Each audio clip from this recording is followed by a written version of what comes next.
Türk dilleri veya Türki diller, Doğu Avrupa'dan Sibirya ve Çin'in batısına dek uzanan bir alana yayılmış ve içerisinde 35 yaşayan dil barındıran dil ailesi. Toplamda yaklaşık 180 ile 200 milyon kişi tarafından konuşulan Türk dillerinin en çok konuşulan lehçesi Türkçe olup tüm Türk dili konuşanlarının %40'ı bu dili konuşmaktadır. Bu dili Azerbaycanca, Özbekçe, Uygurca, Kazakça, Türkmence ve Tatarca takip etmektedir. Tüm Türk dilleri ana Türkçe adı verilen varsayımsal ana dilden türemiştir. Aile kendi içerisinde Oğuz, Kıpçak, Karluk ve Sibirya kollarını kapsayan Şaz öbeği ile Ogur öbeği olmak üzere ayrılır. Türk dillerini diğer dil ailelerinden farklı kılan önemli bir özelliği, konuşucularının uzun süre göçebe olarak yaşamışlığı ve buna bağlı olarak bu dillerin sürekli birbirlerinden etkilenmiş olmalarıdır. Türk dilleri çok sayıda aynı ortamda kullanılan ortak sözcüklere sahip olmanın yanı sıra tümce yapıları da hep aynı kalır. Çağdaş Türk yazı dilleri veya Türk dilinin kolları gibi adlandırıldıklarına da rastlanır. Peki Türk dilleri tarihini hiç merak ettiniz mi? Gelin beraber inceleyelim. Merhaba, ben tarihçi, kişisel tarihçiniz. Çivi yazılı Sümerce tabletlerdeki alıntı sözcükler şeklinde bilinen ilk örneklerine rastlanan Türk dili, coğrafya olarak Moğolistan ve Çin içlerinden Avrupa'nın ortalarına, Sibirya'dan Hindistan ve Kuzey Afrika sahasına kadar yayılmıştır. Türk dili tarihi günümüzde Asya ve Avrupa kıtalarında konuşulan ve yazılan Türk yazı dilleri ve bunların ağızlarının tarihi süreçlerini kapsar. Proto-Türkler ve Proto-Moğollar arasında yaklaşık olarak M.Ö. 1. bin yılda yoğun bir temas gerçekleşmiştir. İki Avrasya göçebe grubu arasında ortak kültürel gelenek, Türk-Moğol geleneği olarak adlandırılmaktadır. İki grup benzer bir din sistemi olan Tengriciliği paylaşmıştır ve Türk dilleriyle Moğol dilleri arasında çok sayıda belirgin ödünç sözcük bulunmaktadır. Alıntılar çift yönlü olsa da bugün Moğolca kelime dağarcığındaki en büyük yabancı bileşeni Türkçe alıntı kelimeler oluşturmaktadır. Türk yazı dilinin tarihi 7. ve 8. yüzyıllarda Orhun Vadisi'nde dikilmiş olan yazıtlarla başlar. Gerek Orhun yazıtlarında kullanılmış olan gelişmiş ve eşlik dil gerekse komşu ülke kaynaklarında yer alan bilgiler, Türk yazı dilinin başlangıcının çok daha eskiye gittiğini gösterir. Yakın dönemde bulunan yeni yazıtların okunması Türk yazı dilinin tarihini daha da gerilere götürmemizi sağlayacaktır. Çin yıllıklarındaki bir Hun ağıtına ait iki dize ile birkaç sözcük milattan sonra 4. yüzyıl Türkçesi hakkında bilgi vermektedir. Ancak edebi metin niteliğindeki ilk büyük metinler Ton Yukuk 725, Bilge Kağan 731 ve Kültekin 732 adına dikilmiş olan Göktürk yazıtlarıdır. Dunhuan'da bulunan ve Orhun alfabesiyle eski Uygur dilinde yazılmış olan 10. yüzyıla ait Irk Bitik, Kehanet kitabı, erken dönem Türk-Moğol mitolojisi için de önemli bir edebi kaynaktır. Türk dilinin ilk sözlü ve dil kitabı Divan-ı Lügat Türk ise 1072 yılında Kaşgarlı Mahmut tarafından yazılmıştır. Yaklaşık 9000 sözü içeren eser, yalnızca bir sözlük, yalnızca bir dil bilgisi kitabı değil, aynı zamanda Türk yazı dilinin ve ağızlarının ele alındığı, kültür değerlerinin kayda geçirildiği anıtsal folklorik bir kaynaktır. Kaşgarlı Mahmut, Karahanlı, Uygur, Oğuz, Kıpçak, Kırgız ve diğer akraba topluluklarının söz varlığını bir araya getirerek hazırladığı yapıtına Divan-ı Lügati Türk adını vermiştir. Kaşgarlı Mahmut'un 20'ye aşkın yazı dilini ve ağzını Türk adı altında toplaması bilimsel bir gerçekliği ortaya koymaktadır. Büyük ölçüde ortak dil ögelerine dayanan bu yazı dilleri ve ağızlar zaman içerisinde kendi iç gelişmelerini sürdürerek bugün yazı dilleri ve resmi diller haline gelmişlerdir.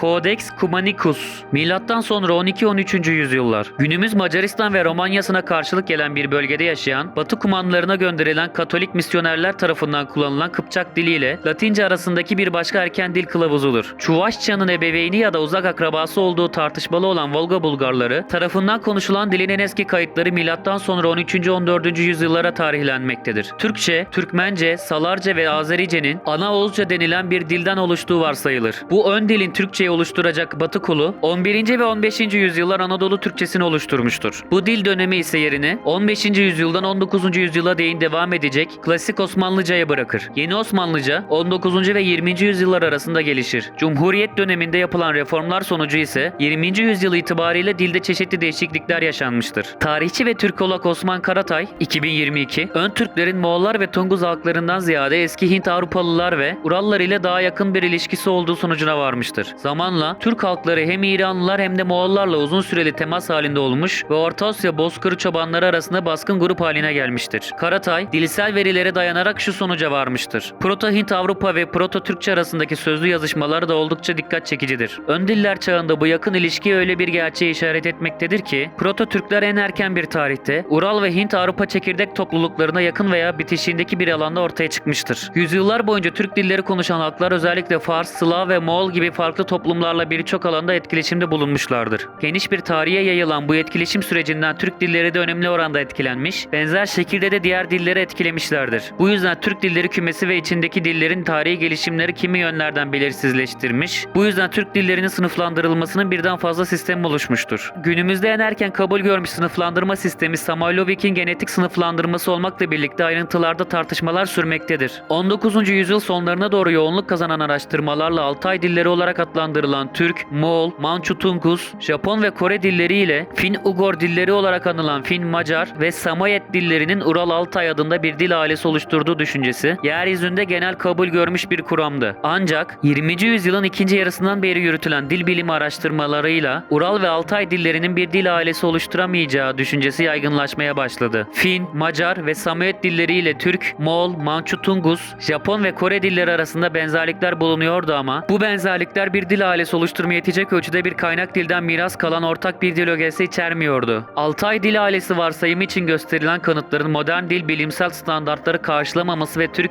ile Moğol dillerinin zaman içinde ayrışmak yerine yakınlaştığını gösteren bulgular 1950'lerden bu yana Altay ailesinin dil bilimciler tarafından genel kabul görmemesine yol açtı. Günümüzde Türk dilleri kendi başına bir dil ailesi olarak kabul edilmektedir. Bugün Türk dilleri yaklaşık 12 milyon kilometre karelik bir alanda 180 ile 200 milyon nüfusun konuştuğu, 100'e yakın ülkede öğretiminin yapıldığı, kökleri tarihin en eski dönemlerine kadar uzanan 600 bini aşkın söz varlığına sahip dünya dilleridir. Özellikle giyim, giyecek, askerlik başta olmak üzere hemen her alanda çok sayıda Türk dili kökenli sözcük ile tarihte ve bugün Türk soylu halklarının yaşadığı coğrafyalardaki Türk dili kökenli çok sayıda yer adı dünya dillerinde varlığını bugün de sürdürmektedir. Dünyanın hemen her bölgesinde öğretimi yapılan, bilimsel araştırmalara konu olan, dünya dillerine katkıda bulunan Türk dili en yaygın ve en köklü dünya dillerinden biridir. Abone olmayı, bildirimleri açmayı, videoyu beğenmeyi, sosyal medya hesaplarımızı takip etmeyi, bizi paylaşmayı ve Patreon'da bize destek olmayı unutmayın.